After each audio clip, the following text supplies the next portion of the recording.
इस वीडियो को देखने से पहले मेरे चैनल को सब्सक्राइब करें और बेल आइकन दबाएं। अस्सलाम वालेकुम viewers, welcome to my YouTube channel learn any time. आज का हमारा टॉपिक है periodic table and its historical background. आज हम पढ़ेंगे कि पीरियोडिक टेबल क्या है और पीरियोडिक टेबल की जो मौजूदा शक्ल प्रेजेंट फॉर्म हम देखते हैं उसे बनाने में किन किन साइंटिस्ट ने क्या क्या कॉन्ट्रीब्यूशंस की थी। पीरियोडिक टेबल की ये प्रेजेंट फॉर्म है। इसमें आप देखें कि ये एक टेबल है जिसके अंदर डिफरेंट आपको सिंबल्स नज़र आ रहे हैं। ये सिंबल्स जो हैं ये एलिमेंट्स को रिप्रेजेंट कर रहे हैं, यानी जो पीरियोडिक टेबल है उसमें एलिमेंट्स को अरेंज करके रखा हुआ है। पीरियोडिक टेबल की ये जो फॉर्म है इसे यूज़ करते हुए हमें 100 से ज़्यादा ईयर्स हो गए। अब ये क्वेश्चन अराइज होता है कि why periodic table was developed, periodic table को बनाने की ज़रूरत क्यों पड़ी। Need of periodic table. Number 1, to understand a complex subject like chemistry. जैसा कि आप जानते हैं कि केमिस्ट्री ऑलरेडी एक कॉम्प्लेक्स सब्जेक्ट है। अगर इसके अंदर डिफरेंट एलिमेंट्स को अरेंज करके ना रखा जाए तो उनको स्टडी करना डिफ़िकल्ट होता है, जो कि केमिस्ट्री को मज़ीद डिफ़िकल्ट कर देता है। तो केमिस्ट्री को ईजी टू अंडरस्टैंड बनाने के लिए पीरियोडिक टेबल को डेवलप किया गया। Next, to fit all the facts into simple logical pattern. एक लॉजिकल पैटर्न की फॉर्म में, एक तरतीब की फॉर्म में जब कोई चीज़ आ जाती है तो वो अगेन वही बात ईजी टू अंडरस्टैंड होती है। Next, to systematize the properties of elements. Elements की प्रॉपर्टीज़ में भी एक सिस्टमेटिक या तरतीब आ जाती है, सिस्टमेटिक हो जाती हैं प्रॉपर्टीज़, उनको स्टडी करना इजी होता है। Periodic table is one of the most significant achievements in the history of chemical sciences. Periodic table को केमिकल साइंसेस की हिस्ट्री में एक बहुत बड़ा कारनामा समझा जाता है, क्योंकि पीरियोडिक टेबल ने केमिस्ट्री को बहुत आसान बना दिया है। अब हम आते हैं पीरियोडिक टेबल की डेफिनेशन की तरफ। पीरियोडिक टेबल को हम डिफ़ाइन किस तरह से कर सकते हैं। पीरियोडिक टेबल हमें एक बेसिक फ्रेमवर्क प्रोवाइड करता है जिसकी मदद से हम फिज़िकल और केमिकल प्रॉपर्टीज़ एलिमेंट्स की आसानी के साथ समझ सकते हैं।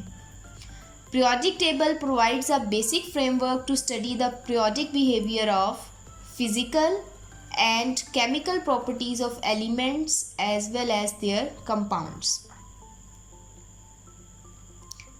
नेक्स्ट हम आते हैं हिस्टोरिकल बैकग्राउंड की तरफ कि पीरियोडिक टेबल को बनाने में किन किन साइंटिस्ट ने कंट्रीब्यूट किया और उनकी कंट्रीब्यूशन क्या थी। एलिमेंट्स को क्लासीफाई करना था, डिफरेंट बेसिस पे क्लासीफाई किया जा सकता है। जैसे हम किसी भी चीज़ को क्लासीफाई करें, अपनी क्लास में स्टूडेंट्स को ही क्लासीफाई करें, उनको डिफरेंट टीम्स में या ग्रुप्स की फॉर्म में रखें तो हम डिफरेंट बेसिस पे क्लासीफाई कर सकते हैं। एज की बेस पे कर सकते हैं, हाइट की बेस पे कर सकते हैं, रोल नंबर की बेस पे कर सकते हैं। तो इस तरह से क्लासिफिकेशन की डिफरेंट बेसिस हो सकते हैं। अब हम आते हैं कि पीरियोडिक टेबल में एलिमेंट्स को किन डिफरेंट बेसिस पे क्लासीफाई किया गया।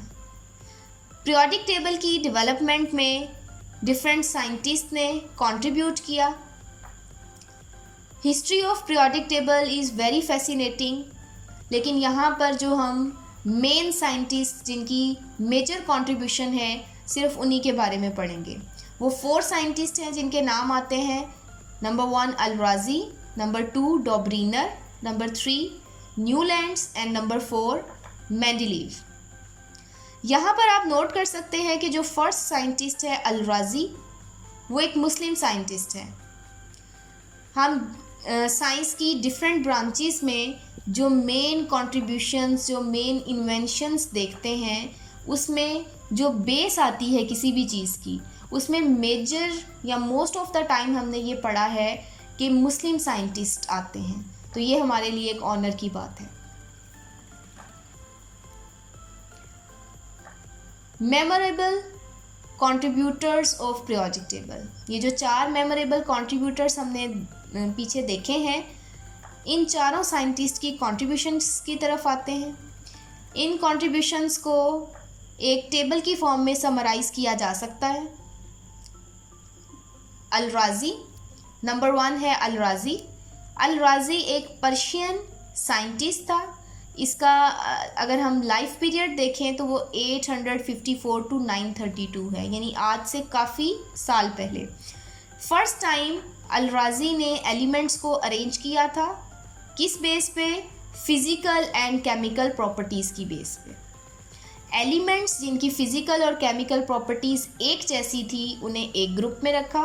फिर नेक्स्ट जितने एलिमेंट्स की प्रॉपर्टीज़ फ़िज़िकल और केमिकल प्रॉपर्टीज़ एक जैसी थी उनके उसने डिफरेंट ग्रुप्स बनाते गए। इस तरह से उसने उस वक्त एलिमेंट्स जो नोन थे उनकी तादाद भी कम होगी, तो उतने थोड़े से एलिमेंट्स को उसने इस बेस पे क्लासिफाई कर लिया। लेकिन अब चूँकि एलिमेंट्स का जो नंबर है वो ज़्यादा हो गया है, तो इस बेस पे अब क्लासिफिकेशन जो है वो ठीक नहीं होती। नेक्स्ट साइंटिस्ट आता है डॉब्रीनर। डॉब्रीनर वाज अ जर्मन साइंटिस्ट। इसने 1829 में एलिमेंट्स को अरेंज किया था ट्रायड्स में। ट्रायड्स क्या है?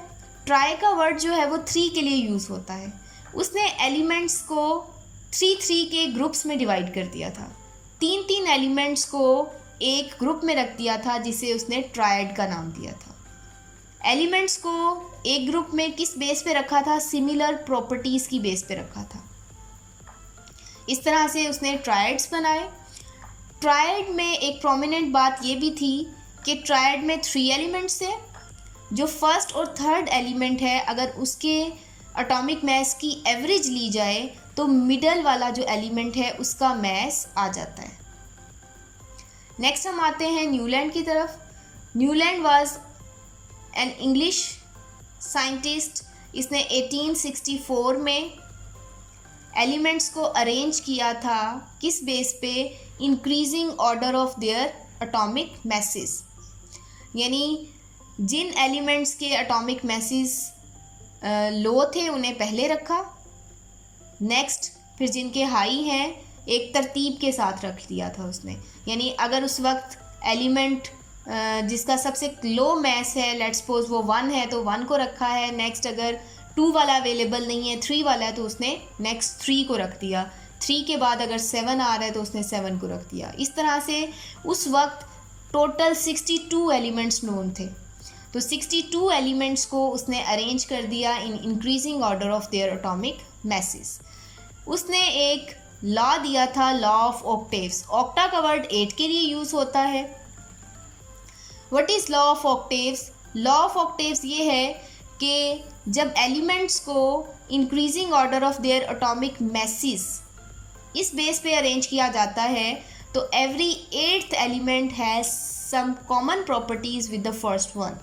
हर 8वें एलिमेंट की प्रॉपर्टीज़ फर्स्ट वाले के साथ मैच करती जाती हैं, फिर 9th वाले की सेकंड वाले के साथ मैच करती जाती हैं। इस तरह से प्रॉपर्टीज़ रिपीट होती हैं आफ्टर द इंटरवल ऑफ 8।